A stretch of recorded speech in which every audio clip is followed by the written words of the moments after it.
कुरुक्षेत्र में कांग्रेस नेता राहुल गांधी 21 तारीख को हरियाणा और उत्तराखंड के जिला अध्यक्षों को ट्रेनिंग देंगे और दो राज्यों की जमीनी हालातों पर चर्चा करेंगे।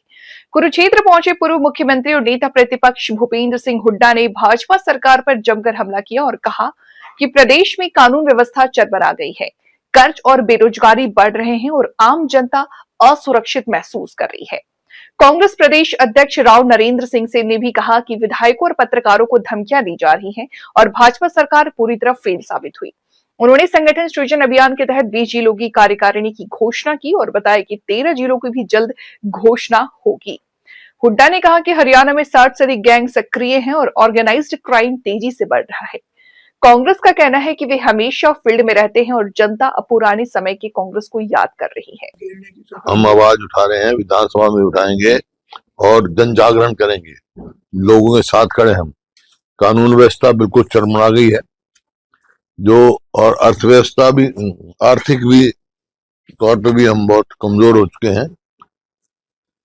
ये मैं नहीं कह रहा हूं, जो गृह मंत्रालय का जो सोशल प्रोग्रेसिव इंडेक्स है, वो उसने कहा कि हरियाणा पूरे देश में सबसे ज्यादा असुरक्षित प्रदेश है, क्योंकि अपराध दो किस्म के होते हैं। एक होता है ऑर्गेनाइज क्राइम, एक अनऑर्गेनाइज क्राइम होता है। अनऑर्गेनाइज क्राइम होते रहते हैं, जैसे आपका मकान मालिक का किराएदार का झगड़ा हो गया, टेनेंट और लैंडलॉर्ड का झगड़ा हो गया, आपस में भाइयों का झगड़ा हो गया, कोई दुर्घटना हो गई, ये है अनऑर्गेनाइज क्राइम। ये सदैव होते रहते हैं। लेकिन हरियाणा में ऑर्गेनाइज क्राइम चरम सीमा पे है। ऑर्गेनाइज क्राइम का मतलब ये है कि गैंग काम कर रहे हैं, फिरौतियां मांगते हैं, धमकियां देते हैं और अपनी आइडेंटिटी डिस्क्लोज करते हैं, अपने आप का वो करते हैं। इस किस्म के 60 के करीब जो है गैंग काम करे हरियाणा में, जो इसी वास्ते हरियाणा असुरक्षित है। हर व्यक्ति अपने आप में जो है असुरक्षित मानता, कोई अपने आप को सुरक्षित नहीं समझ रहा, चाहे वो दुकानदार हो, किसान हो, मजदूर हो, कोई भी हो। तो ये परिस्थिति है जहां तक आर्थिक स्वास्थ्य और बेरोजगारी का सवाल। बेरोजगारी बहुत तेजी से बढ़ी है हरियाणा में, क्योंकि यहाँ से पिछले कई साल में कई सौ उद्योग जो है पलायन कर गए या बंद हो गए। कोई भी एक भी प्रोजेक्ट ये लेके नहीं आए हैं।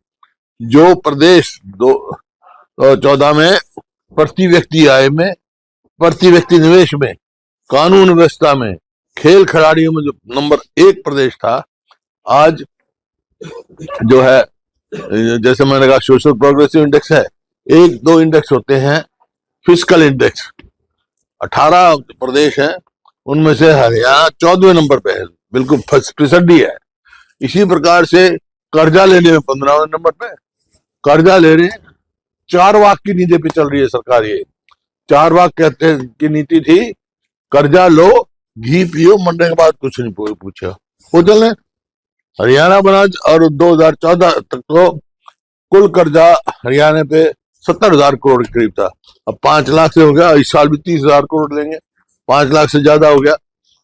रोजगार देने से 2 लाख सैंक्शन पोस्ट खाली पड़ी हैं। जो चुनाव में वायदा किया था कि भाई 1,20,000 हम जो HKRM में हैं उनको पक्का करेंगे, बल्कि उनको निकाल रहे हैं। कोई भी आप यूनिवर्सिटी देख लो, कुरुक्षेत्र यूनिवर्सिटी है, सारी यूनिवर्सिटी है, उसमें 50% सैंक्शन पोस्ट खाली है। शिक्षा को बिल्कुल पछाड़ दिया इन्होंने। चाहे शिक्षा हो, चाहे स्वास्थ्य हो, ऐसा हालत कर दी है हरियाणा में।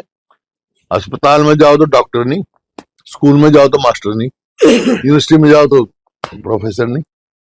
ये स्थिति है हो रही है।